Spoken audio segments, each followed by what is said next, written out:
আল্লামা লুৎফুর রহমান রাহিমাহুল্লাহ চলে গিয়েছেন আমাদেরকে ছেড়ে। তিনি বলতেন, ইনশাল্লাহ মিজান আবার আসবে। একটা মাহফিলে 10 লাখ 15 লাখ লোক হওয়া, এটা দুনিয়ার কোনো রাষ্ট্রপ্রধানের ইতিহাসেও নেই।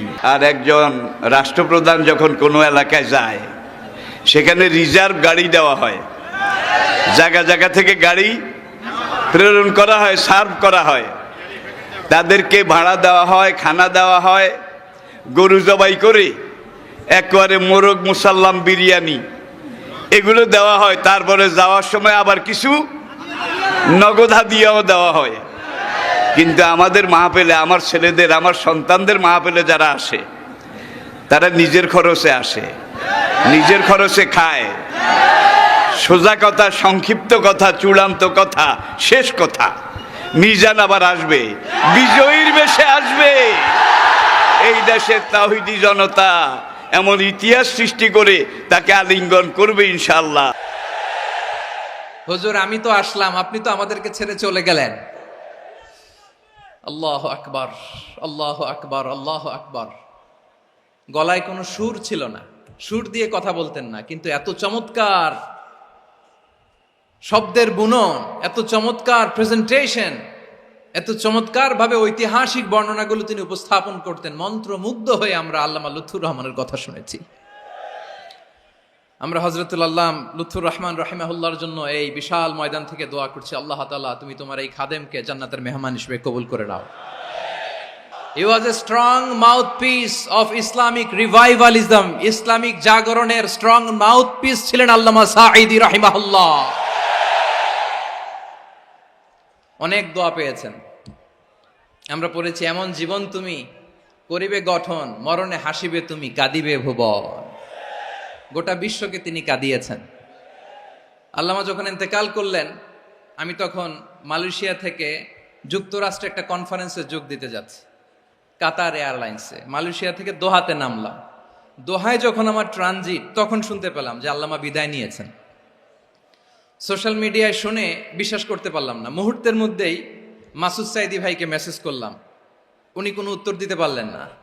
মাসুদ ভাইয়ের সাথে যখন কোলাকুলি করি, আমাদের শামীম ভাইয়ের সাথে যখন কোলাকুলি করি, মনে হচ্ছে আল্লামা সাইদির ঘ্রাণ পাই। শরীরটা লিটারালি কাঁপছিল, নিজেকে মানাতে পারছিলাম না, বিশ্বাস করতে পারছিলাম যে আসলে আল্লামা বিদায় নিয়েছেন। ইন দ্য মিন টাইম আমার সেকেন্ড ফ্লাইট, দোহা টু নিউ ইয়র্ক, 12 ঘন্টার ফ্লাইটে উঠলাম। ইন্টারনেট থেকে বিচ্ছিন্ন হলাম। নামার পরে শুনলাম আল্লাহু আকবার, যেখানে ওনাকে কবরস্থ করার কথা ছিল সেখানেও কবর দিতে দেয়া হয় নাই। ছবিগুলো দেখতে লাগলাম, হাসিমাখা মুখ, হাসিমাখা নিথর দেহটা, মরণে হাসিবে তুমি, কাঁদিবে ভুবন। From east to west, from north to south, the entire globe, গোটা বিশ্ব ওনার জন্য কেঁদেছে, গোটা বিশ্ব কেঁদেছে। কাবার গিলাফ ধরে ধরে মানুষ চিৎকার করেছে। এর চেয়ে শ্রেষ্ঠ মৃত্যুকার হতে পারে? আমাদের আল্লামার আর কি পাওয়ার ছিল বলেন? আর কি পাওয়ার ছিল?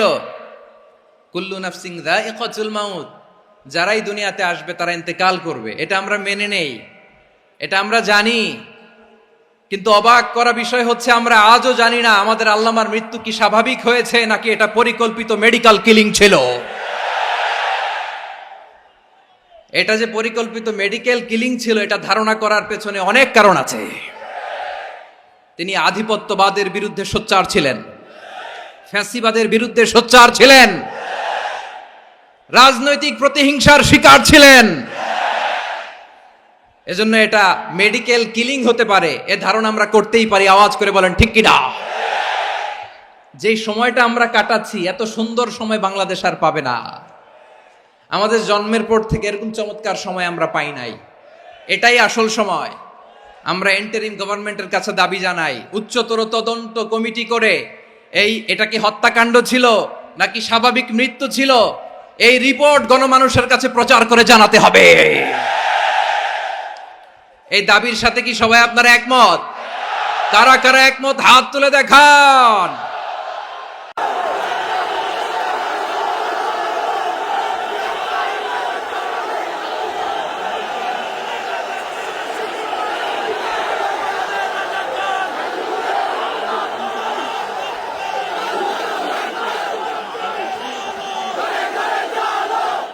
প্রিয় চট্টলাবাসী, আল্লাহ তাআলা তার এই মুখলেস গোলামকে তার জান্নাতুল ফেরদাউসের মেহমান হিসেবে কবুল করুক, তার জীবনের সকল খেদমাগুলোকে কবুল করুক, জান্নাতুল ফেরদাউসের আলা মাকামে তাকে মেহমান হিসেবে কবুল করুক।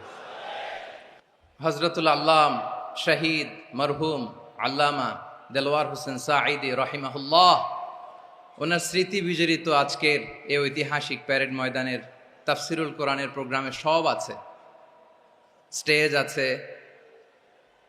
শ্রোতা আছে, প্যান্ডেল আছে, মিডিয়া কাভারেজ আছে, কিন্তু আমাদের কলিজার টুকরাটা আমাদের মাঝে নাই।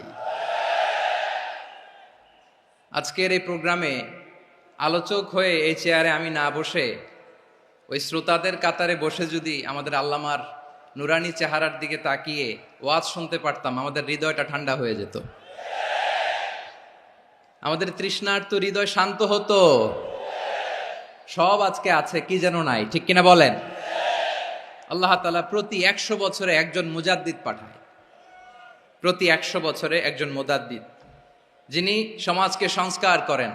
আল্লামা দেলওয়ার হোসেন সাঈদী রাহিমাহুল্লাহ ছিলেন তেমন একজন মুজাদ্দিদ। চিৎকার করে বলেন ঠিক কিনা?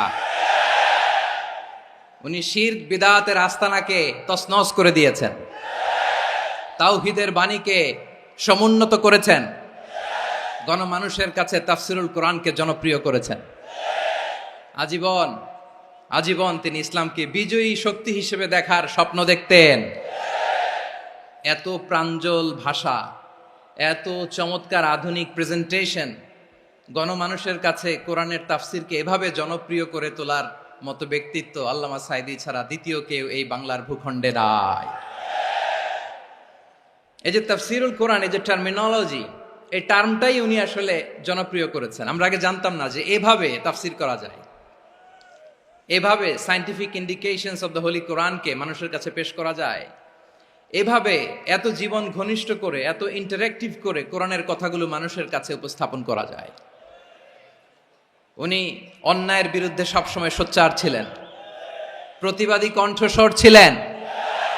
ওনার আলোচনা শুনলে দেহের রক্ত টকবক করে ফুটতে থাকতো। আল্লাহু আকবার, আল্লাহু আকবার, আল্লাহু আকবার। He was a strong mouthpiece of Islamic revivalism. Islamic জাগরণের স্ট্রং মাউথপিস ছিলেন আল্লামা সাঈদী রাহিমাহুল্লাহ। অনেক দোয়া পেয়েছেন। আমরা পড়েছি, এমন জীবন তুমি করিবে গঠন, মরণে হাসিবে তুমি, কাঁদিবে ভুবন। গোটা বিশ্বকে তিনি কাঁদিয়েছেন।